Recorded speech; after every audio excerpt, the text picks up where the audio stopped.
Good afternoon to everyone. In this class, I am explaining about the how to install Python software as well as the how to we work the Python software in VS Code. Okay. For installing the Python software, we have to go to the website. The website name is called as the www.python.org. ORG stands for organization. Okay. After entering this website, we are having the download option. In the download option, we have to go to all the releases. After that, download for Windows. Okay. Next after that, we are having the version as the Python 3.5. This is our current version here. Here we have to click on that version.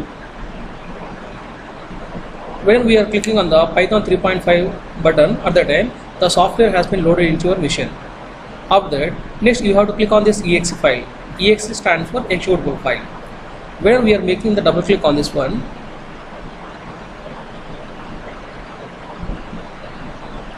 you will get the options like this one: install now, custom installation. Okay. Here we have to add Python 3.10 to path.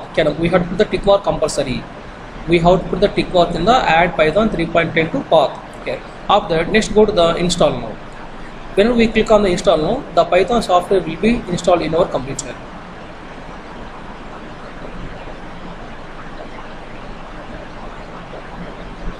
Successfully completed. Now we have to do the close button. After that, next go to your command prompt. In the command prompt, you have to type the cmd enter. In the search, you have to type the cmd and after that enter button. A command prompt will be opened. Now in the command prompt, we can check what is the version of the Python software, whether it has successfully installed or not. Okay. We have typed the command as pivot-th1. When the Python is typed at the time, it will show the Python 3.10.5 version. It is showing the Python 3.10.5 version. Means the Python is successfully installed in our computer. After that, next go to the VS Code installation. Okay. Here we have typed the just VS Code. At the time, it will show the first option, which is called as the code.visualstudio.com. Okay. Go to this website. Go to this website, and here you are getting the download for Windows.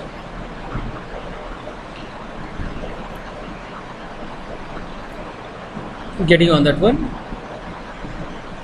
Now the VS Code user setup will be installed in our computer.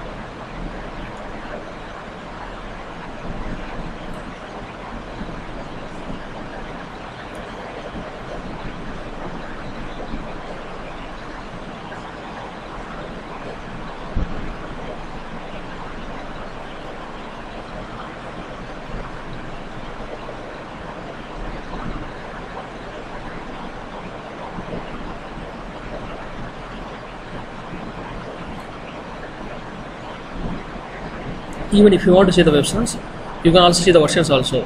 Here we are having the versions as the Windows 8, Windows 10 and Windows 11. Okay. If you are having the 64-bit version, 64-bit operating system is there, then click on the 64-bit. If you are having 30-bit operating system, then you have to click on the 30-bit operating system. Okay. Here the Windows 8, Windows 10 and the Windows 11. Okay. If you are having the Windows 10 operating system, then you have to click on the second one, 64-bit.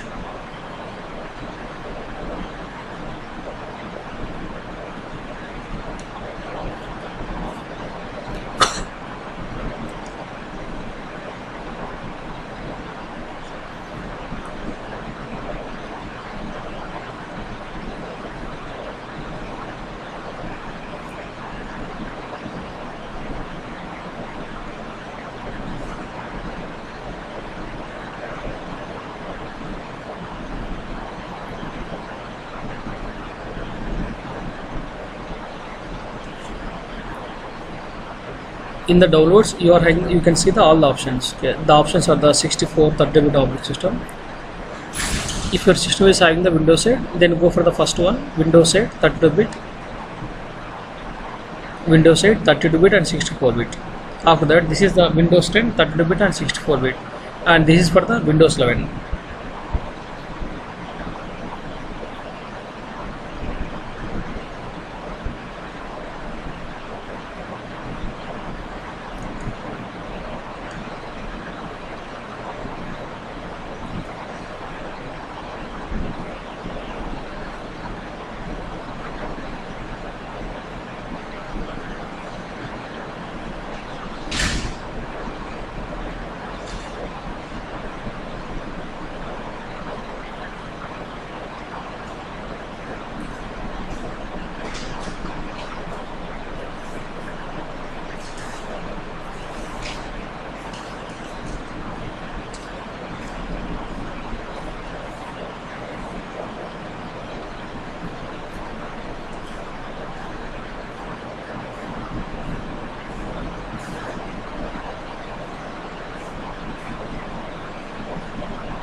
Now the VS Code setup has been loaded in our computer.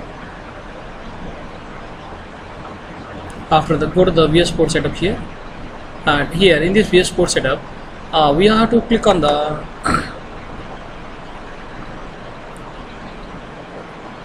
right click and run as administrator.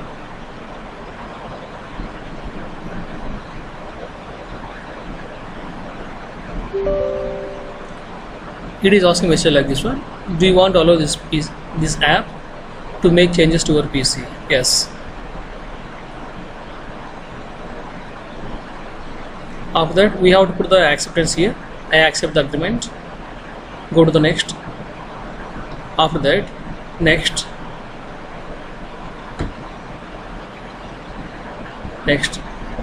Create the desktop icon, as well as you have to add this one also. You have to put the tick bar here also. Next, click on next. Install. Now the VS Code will be installed in our computer. A VS Code will be installed on our computer.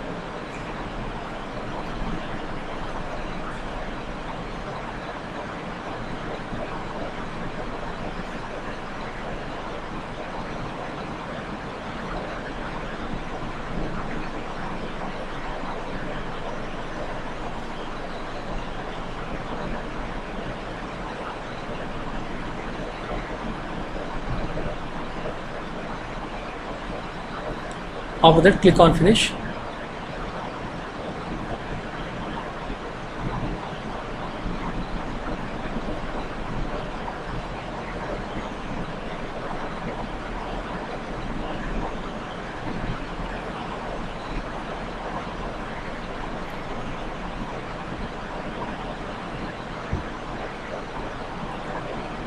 Next completion. Our very first step is we have to go to the settings. In the settings, you have to put the after delay here. Okay. Actually, by default it is having the off here, but we have to change the option as the after delay. Whenever we put the data as the after delay, at the time, whenever we are typing the data, the program will be saved automatically. And also you have to change the font size also. Okay. Here I am putting the font size as the 25. This is the first step here. After that, next we have to go to the extensions. Okay. The extensions are available here. You have to click on the extensions. For running our Python programs, we have to install the Python. Here you have to type the Python. Whenever you click on the Python, the first option becomes this one here, Python. Here this Python has been developed by our Microsoft company. Here you have to install the software. Okay, I have already installed this one, that's why it is showing this one here. You have to install the Python software. After installing the Python software, next you have to install the code runner.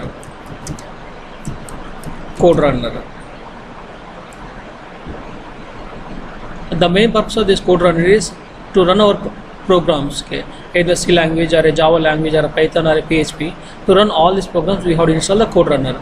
You have to install this one. Okay, click on the install button. Okay, here I am having the I am uninstall button. Okay, we have to click on the install button. Okay, whenever we click on the install button, at that time the software has been loaded in our computer. Next, after that, you have to install the AERPL software.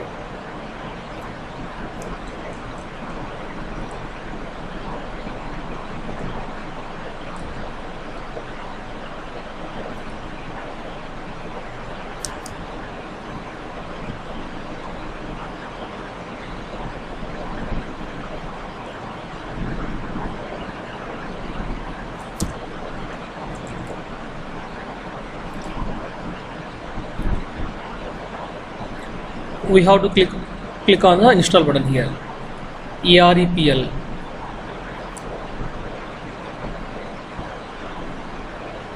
Next, come to the first program here.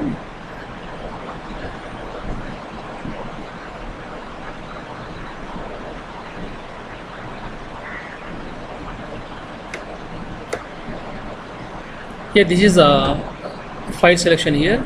Here, by using this one, we can create a new file. If you want to create a new file, just click on this one here. Whenever we click on this one here, we are getting a new file here. Here, assume here I am writing the program name. The program name is the sum.py. Okay. Here I am creating one file. The file name is the sum.py. Whenever we click on this one, we are writing this one here. Okay. After that, next here I am writing one small code here. Def is our function name. Sum a comma b, and here now I am putting the colon here. After that, print a comma b.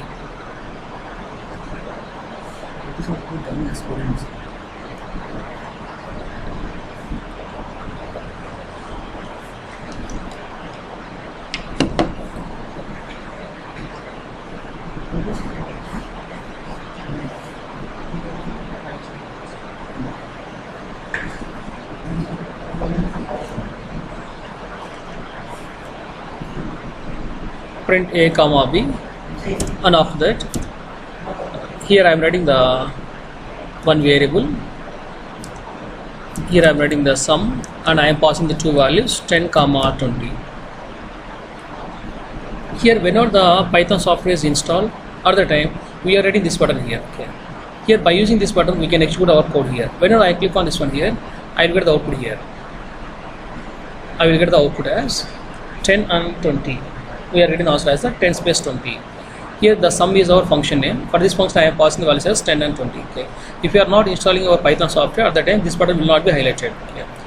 For installing, whenever we have installed the Python software, at the time this button will be provided. After that, here by using this CREPL, the purpose is while writing the code we can see the output. Means whenever we are writing any errors at the other time, it will show the corresponding errors also.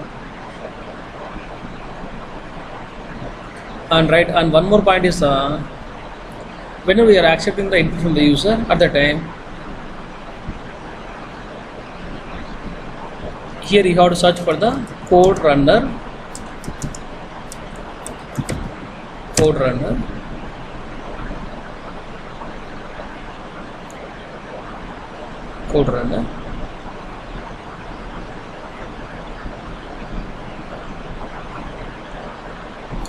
and you have to put the tick mark here, run in terminal. Okay. Otherwise our input function will not accept the data. To accept the input function data, we have to put the tick mark here. Whenever there is a tick mark at that time only, our input function will accept the data.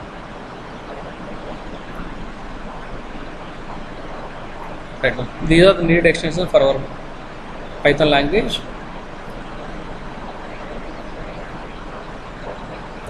Now I am closing the session.